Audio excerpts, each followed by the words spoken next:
Alors le choix initial, c'était en fait un double objectif. On avait d'abord une volonté, parce qu'on avait identifié un manque, une volonté très forte de pouvoir informer, donner de l'information à nos utilisateurs internes sur nos applicatifs internes. Et l'idée, c'était que si effectivement la solution marchait bien et que ça rendait le service, de déployer cette solution sur notre site pôle emploi.fr à l'époque, maintenant francetravail.fr, mais pour donner aussi le même genre d'informations et de soutien à nos utilisateurs internautes, puisque voilà, on a des demandeurs, des employeurs, des internautes qui sont ni demandeurs ni employeurs, mais qui veulent avoir des informations sur le marché de l'emploi. Et là aussi, c'était quand même un objectif secondaire, mais important, parce que sur le site francetravail.fr, ce sont évidemment des millions d'utilisateurs quotidiens qui visionnent le site. Nos morts, au départ, la relation remonte à 2016 pour un besoin très différent. On avait un besoin à l'époque de simulateurs. On voulait trouver des sociétés qui puissent nous fabriquer des simulateurs d'applicatifs pour nos applicatifs internes. Et donc la relation est partie comme ça. On a eu ensuite un deuxième besoin qui était assez temporaire, mais on avait un besoin d'hébergement de notre médiathèque puisqu'on n'avait pas de solution à l'époque véritablement pour héberger nos vidéos et tous nos supports d'appropriation de manière fluide. Et c'est en utilisant ce service de Nomore, hein, l'hébergement de la médiathèque, à l'occasion de la relation, qu'on a découvert qu'il déployait un outil qu'on appelait le GPS applicatif à l'époque, mais qui était en fait une solution de DAP.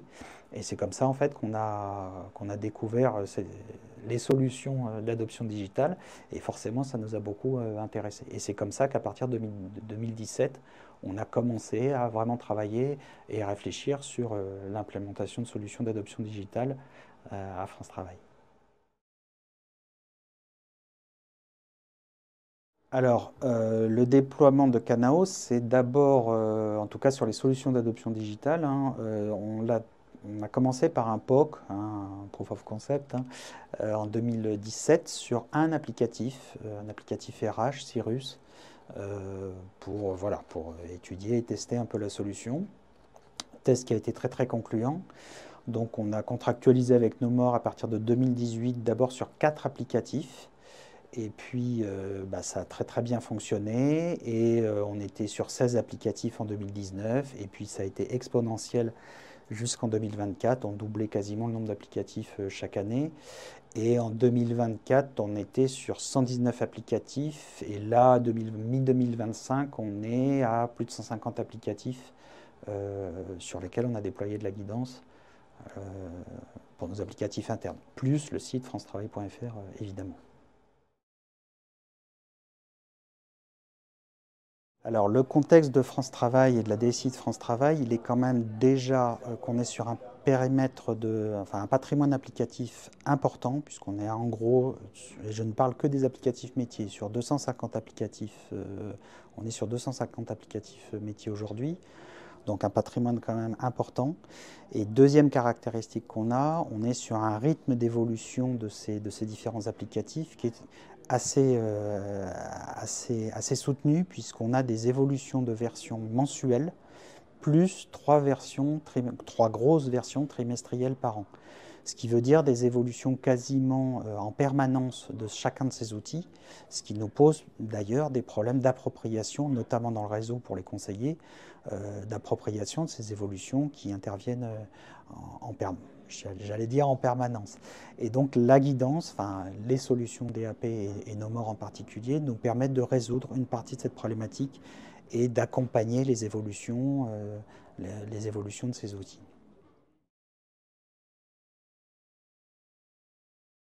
Alors, depuis le départ, la relation à la fois commerciale et technique a toujours été très agréable avec Nomore. Ça s'est toujours super bien passé. Jusqu'en 2023, on avait sur des problématiques techniques la possibilité d'appeler le support de Nomore avec une grosse réactivité des équipes. Mais on était évidemment sur des délais encore de 3 jours, une semaine, ce qui est tout à fait acceptable. Mais on avait évidemment besoin de les appeler et qu'ils étudient la réponse avant de nous la donner. Et puis du coup, à partir de 2023, comme notre périmètre applicatif progressait fortement, on a négocié avec Nomore la possibilité d'avoir un prestataire dédié de chez Nomore, un consultant de chez Nomore, qui intervenait chez nous quasiment en continu, puisque la mission c'est 210 jours par an, et qui donc était chez nous, in situ, sur l'aide et le support et l'assistance, à la fois sur la conception, mais aussi sur des problématiques de fabrication, problématiques techniques, d'implémentation, etc. Et ça, clairement, ça nous a énormément aidé, parce que le fait d'avoir un prestataire dédié sur nos problématiques, sachant qu'on a un périmètre important, ça nous a fait gagner énormément de temps, à la fois en termes de progression de l'équipe sur le développement de ses compétences, mais aussi en termes de réactivité pour résoudre des problématiques techniques par rapport à nos clients.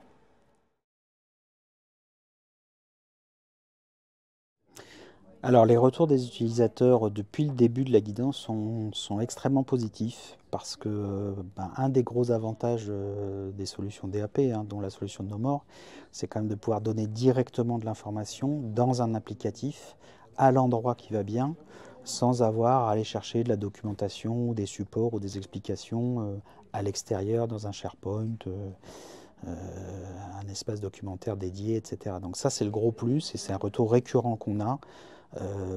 Cette capacité à pouvoir donner de l'information précisément à un endroit particulier d'un applicatif sans que l'utilisateur ait à ressortir pour chercher de l'information. Donc ça, c'est des retours récurrents qu'on a aussi bien de nos commanditaires, métiers, direction produit, que de nos utilisateurs voilà, qui sont en agence ou sur des fonctions support et qui sont l'utilisateur final de l'outil. Donc ça, c'est régulier sur des KPI qu'on pourrait construire. La difficulté qu'on rencontre, c'est qu'il est très difficile pour un utilisateur de discerner entre ce qui est de l'ordre de l'applicatif et ce qui est de l'ordre de la solution DAP. Donc ils ont souvent du mal à discriminer entre ah ça c'est de la guidance, ça c'est dans l'applicatif, et donc ils ont du mal à pouvoir évaluer l'apport de la guidance. Pour eux, très souvent, ils identifient ça à quelque chose qui a été développé nativement dans l'applicatif. Donc il est difficile pour nous de construire des indicateurs clés par rapport à ça. Je peux juste par exemple vous donner, vous citer un exemple, c'est on avait à une époque sur un applicatif métier central un champ de saisie sur lequel il y avait un maximum pour un montant d'aide et qui était différent entre Mayotte, qui avait un maximum moins élevé que le reste de la métropole et des DOM, et régulièrement les agents de Mayotte faisaient l'erreur en saisissant plus que ce qui était autorisé. Et ben, en utilisant la fonctionnalité d'aide à la saisie de Nomore, on a pu comme ça très rapidement leur donner l'indication qui était véritablement spécifique pour les agents de Mayotte, ce qui est quand même une petite population, et en une semaine, 15 jours, le taux d'appel de tickets Snow, d'appel au support, etc., a été réduit quasiment à néant. Et ça clairement, on a pu le mesurer. Alors les prochaines étapes pour nous, c'est d'abord à très court terme, de développer encore, de déployer encore les solutions de guidance sur l'intégralité de notre périmètre applicatif métier. Aujourd'hui, à mi-2025, on est à peu près sur 150 applicatifs. Le périmètre métier, c'est en gros 250 applis sur France Travail. Donc on est en gros 2/3.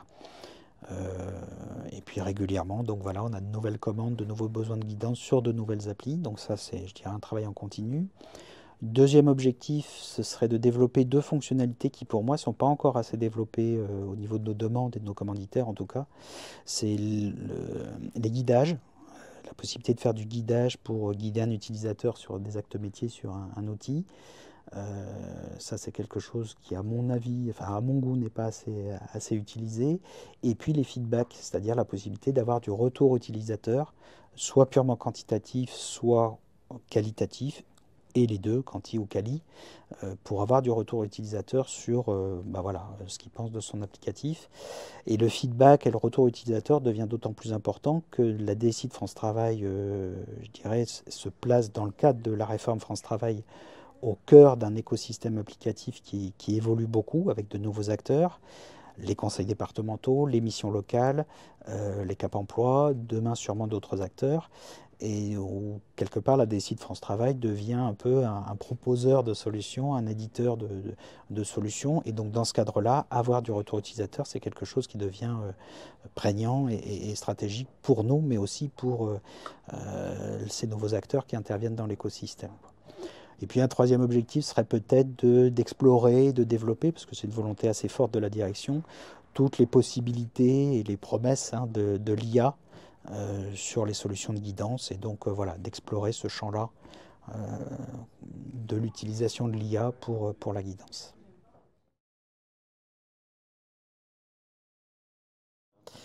Bah, le mot de la fin, très content de la relation avec nos morts, parce que pour deux raisons essentielles, mais pas que.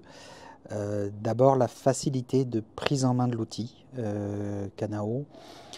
La console est relativement intuitive, c'est facile de poser ses premiers éléments de guidance et de commencer à fabriquer de la guidance sur un applicatif. Pour vous donner un ordre d'idée, les deux derniers PO qui sont arrivés dans l'équipe étaient en capacité de produire des commandes assez volumineuses et complexes au bout de 2-3 mois d'apprentissage de l'outil, alors qu'ils n'y connaissaient rien en arrivant, hein. Donc c'est un gros plus qui nous permet de former rapidement de nouveaux collaborateurs à l'utilisation de l'outil. Deuxième gros point fort aussi dans le contexte que j'ai expliqué de notre écosystème, on a beaucoup d'applicatifs différents avec des problématiques différentes, des socles techniques différents. Et la stabilité de l'outil, de la console Kanao, nous permet quand même de résoudre un certain nombre de problématiques d'implémentation et d'assurer le service et de répondre à nos commanditaires en ayant un outil qui reste stable malgré les applicatifs différents et malgré les évolutions récurrentes de ces applicatifs, puisque je vous expliquais mensuellement, on a des versions mensuelles, donc tous les mois, les applicatifs sont susceptibles d'évoluer. Donc stabilité, facilité d'utilisation de l'outil, et puis je dirais une relation commerciale et une réactivité technique quand on a des soucis qui est excellente. Donc je recommande nos morts.